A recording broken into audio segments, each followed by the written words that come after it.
21,600 की संख्या के कितने गुणनखंड पूर्ण वर्ग हैं? ठीक है, तो पहले इसको आप अभाज्य गुणनखंड में तोड़ लीजिए। तो 21,600 को हम लिख सकते हैं कि 216 गुना 100, और इसको हम लिख सकते हैं 6 के पावर 3, 6 के पावर 3 कितना होता है? तो 216 होता है। और इसको हम लिख सकते हैं कि 2 के पावर 2 और गुना 5 के पावर 2, 5 के पावर 2 25 और 2 के पावर 2 4, 25 को 100। और इसको देखिए 6 को तोड़िएगा तो 2 गुना 3 में टूटेगा, और इसका पावर कितना हो जाएगा? 3 हो जाएगा। और इधर कितना आ गया? तो 2 के पावर 2 और गुना 5 के पावर 2 आ जाएगा। यहाँ से हो जाएगा 2 के पावर 3 और गुना 3 के पावर 3, गुना यहाँ से हो जाएगा 2 के पावर 2 और गुना 5 के पावर 2 हो जाएगा। अब देखिए यहाँ 2 के पावर 3 है, यहाँ 2 के पावर 2 है। अब आधार जब सेम है, दोनों का 2 आधार का पावर क्या होगा? जुट जाएगा। तो 2 के पावर 3 और 2 कितना हो जाएगा? 5 हो जाएगा, गुने 3 के पावर 3 और गुना 5 के पावर कितना हो जाएगा? 2 हो जाएगा। अब देखिए पूछ क्या रहा है कि कितने गुणनखंड पूर्ण वर्ग है? पूर्ण वर्ग हमको तोड़ना है। तो पूर्ण वर्ग में तोड़ने के लिए देखिए यहाँ पावर 5 है तो पावर 4 रहेगा तो टूटेगा, यहाँ पावर 3 है पावर 2 रहेगा तो पूर्ण वर्ग होगा। तो इसको लिख लीजिए 2 के पावर 4 और गुना 2 के पावर 1। अब 2 के पावर 1 कीजिएगा तो 4 कितना हो जाएगा? 5 हो जाएगा।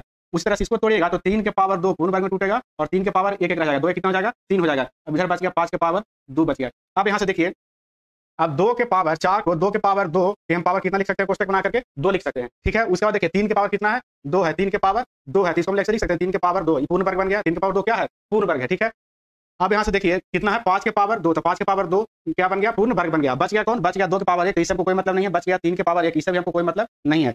2 के पावर 4, 3 के पावर 2 और 5 के पावर 2 से हमको केवल मतलब है। 2 के पावर 1 और 3 के पावर 1 पूर्ण वर्ग नहीं बनेगा, तो इससे हमको कोई मतलब नहीं है। आप देखिए 2 के पावर 2 भी पूर्ण वर्ग है और 2 के पावर 3 भी पूर्ण वर्ग है, 5 के पावर 2 भी पूर्ण वर्ग है। कैसे पूर्ण वर्ग है? तो 2 के पावर 2 कितना हो जाएगा? तो 2 के पावर 2 हो जाएगा कितना? 4 हो जाएगा, 4 पूर्ण वर्ग है। और 2 के पावर 3 9 होगा तो 9 पूर्ण वर्ग है।